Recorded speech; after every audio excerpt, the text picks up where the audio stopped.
So, this is the very last Monday Mantra episode of the year 2024.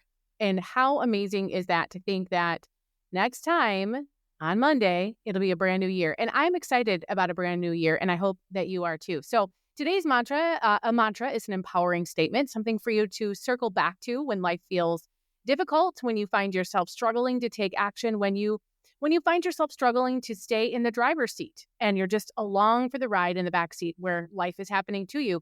These mantras help put you back in that driver's seat. And so today's mantra is a very fitting one for the idea that we are welcoming in a brand new year. So make sure that you listen to what this mantra is all about and be ready to hit the ground running in 2025. With that, let's jump in.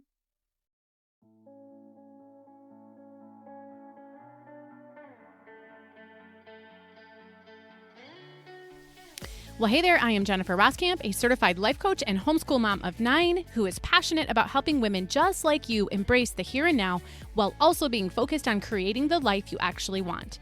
As a midlife mom in her 40s, about to be a mom in my 50s, I've realized that it's so easy to lose yourself in caring for your family, your home, and all the things. Until one day you realize you're not even sure who you are anymore or what you even want in life. So on this podcast, we're going to work on managing yourself well so that you can manage all of the other things and people well too. So let's dive into what it means to manage your home, your time, your family, and yourself well. This is the Intentional Midlife Mom podcast.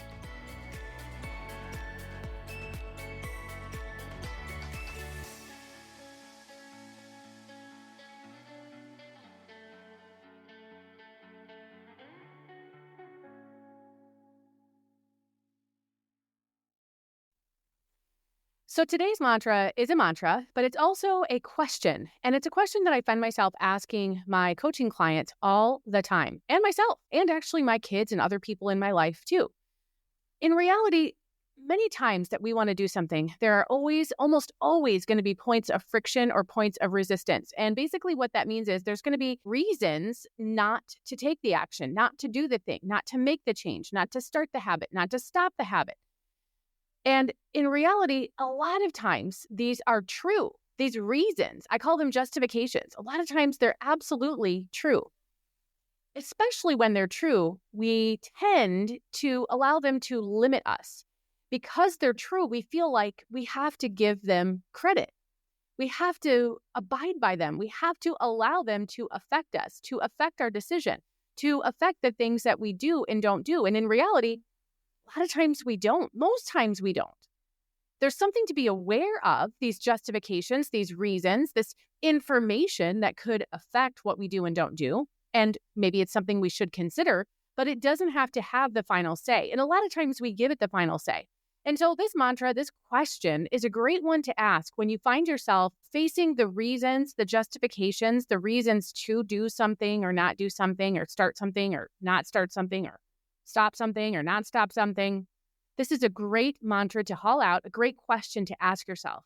And it's this: what if this didn't have to limit me? What if this didn't have to limit me? Essentially, another spin on this that I often ask is, what if this doesn't have to matter? What if I don't allow this to matter? I think I like that one the best. What if I don't allow this to matter? It can be true. It can be valid. It can be something that you've considered. But we don't have to allow it, whatever it is, to matter. Whatever happened that threw you off your game, it doesn't have to matter. Whatever you, quote unquote, failed at, and you're considering allowing that failure to be a stopping point, what if it didn't have to matter? When someone says something to you that feels hurtful, that makes you want to change something about how you're going to behave, change the way you think, ask yourself, what if this didn't have to matter? What if I didn't allow this to matter? The fact that I have to try again, or something didn't go as planned, or this obstacle came up, or this new situation that I have to figure out how to juggle. It's bringing my anxiety through the roof. It's making me feel like I'm all stressed out. What if I didn't have to allow this to matter? What if I didn't allow this to matter? It's such a good question to ask yourself, especially when something has happened that is questioning or making you feel like you need to change course. So a lot of times you don't have to change course. Many, many, many times you're the one who gets to decide whether or not you're going to change course. We always get to decide our responses. And this is a great mantra that helps remind you, you get to decide what your responses are. So what if I didn't have to allow this to matter? That's your mantra for this week. Haul it out. It's a great one for the brand new year. And with that, I'll see you in 2025.